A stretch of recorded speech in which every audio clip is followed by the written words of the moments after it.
naman sa ating pabaong Pampa-Good Night, hinangaan online ang pag-rescue sa isang lolang lumambitin sa automatic roll-up door ng isang tindahan sa United Kingdom.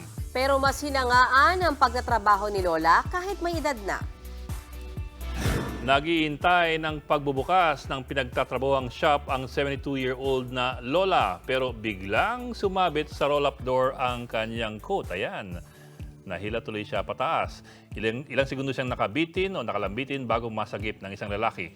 Unti-unti siyang ibinaba sa pagkalambitin. Hindi naman daw siya nasaktan. Mas hinangaan ng netizens ang working lola na binansagan ngayong Super Ann sa kanilang lugar.